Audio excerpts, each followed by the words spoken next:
Blueberry cream ale.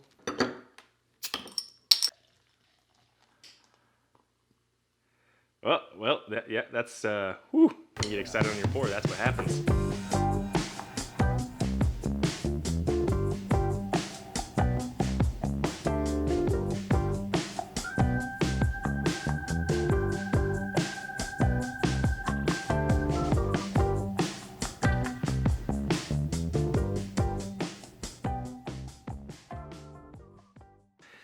Dude, that's like, oh my goodness. Oh, that's beautiful.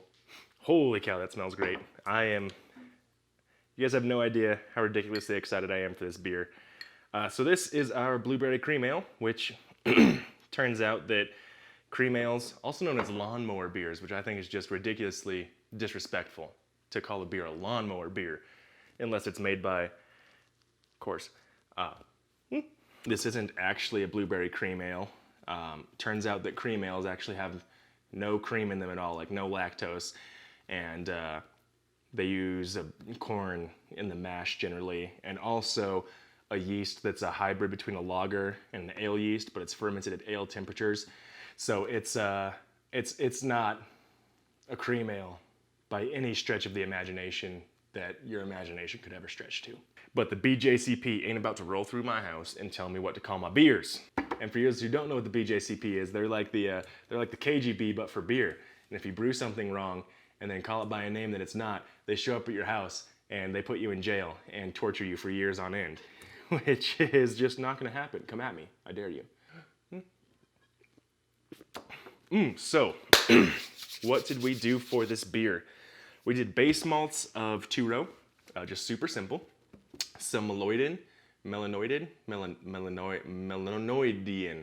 Everything else is like Crystal 120, Crystal 160, Crystal 40, and then you have freaking French words. We ain't speak no French words in my house. And a little bit of Crystal 20, because I thought the caramel would go well with the fruit sweetness, which I was right.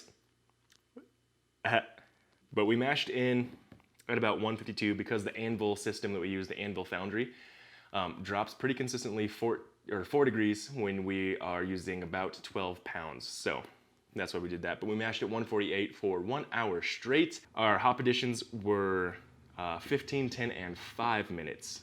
15 minutes, ½ ounce of mosaic, 10 minutes, ½ ounce of mosaic, 1 minute, or 5 minutes, a full ounce of mosaic, because I worship mosaic like it's a deity.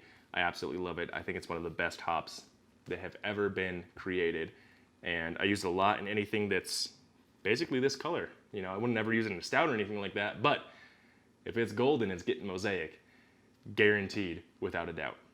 For flavoring, we did 4 ounces of blueberry extract. The reason we used 4 ounces of blueberry extract was it said 1 ounce per gallon, and I didn't want to go straight to that exact ratio of 1 ounce per all roughly 5 gallons we had that were available for bottling, just because I didn't want the blueberry to be a flavor that's just pushed over the top, that you sip it and you're like, oh, that tastes like blueberry. Definitely wanted to be like, oh, now I get why they call it a blueberry cream ale. It's because you can sense the blueberry inside of it, but not so little that it's like, why do they? And not, you know, it was a hard range to hit.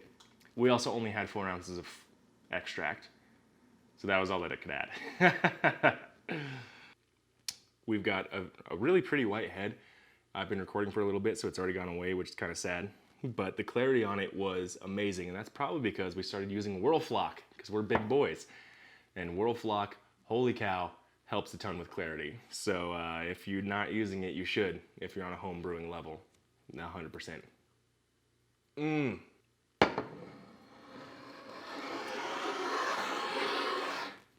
So those extract flavors and the hop flavors blended really well together, so I'm really proud of us for coming up with that blend. Oh man, that is good. And just the color, again, ooh. It's tad hazy, but that's because before we even knew what a cream ale was, we were like, we're gonna make a cream ale. And I assumed that meant some heavy wheat style adjunct, you know, some sort of oat to basically build out the body of the beer. Turns out I was wrong. But the haziness is coming from, I think we used 2 pounds of flaked white wheat. to try and build out the body, which definitely works a ton. And it's at 7%. So a nice, sweet, floral, amazing 7% beer. That translates to dangerous in every single language on the face of the planet. I do believe that if you're a really good brewer, you can make excellent beer at the 5 to 8% range, and then excellent beer at the 3 to 5% range. So I would like to start exploring those lower alcohol values, especially with summer coming up. And summer in Colorado can be, 70 to 80 for 2 months, and all of a sudden it's 100 degrees, especially down here south where we live. So I definitely want to start working on beers that are a much lower percentage that you can sip on throughout the day to stay cool and refreshed without just getting sloshed by, like one. Like some good barbecue beers, some good lawn work beers, some good car wrenching beers, those kind of things. Some key takeaways I would take from this beer that we just brewed, some things I want to change in the future are I would really like to do it really grosses me out. People call them milkshake beers, but lactose ambers is really what I want to get into. A little bit, just a little bit of lactose sugar to help with the actual creaminess of it, but that'd be about it. Overall, super proud of it. If you're in the Colorado Springs and you're a homie, you have to hit us up quick because it's going to go fast, but we'd love to get in some hands and see what you guys think. In the meantime, y'all enjoy. Don't forget to subscribe, like the video, share, help us get a little bit famous, Maybe we make enough money to pay for all of our brewing or get, people to send us stuff too. That's cool. But it's been a pleasure. Love you guys. And we'll see you later.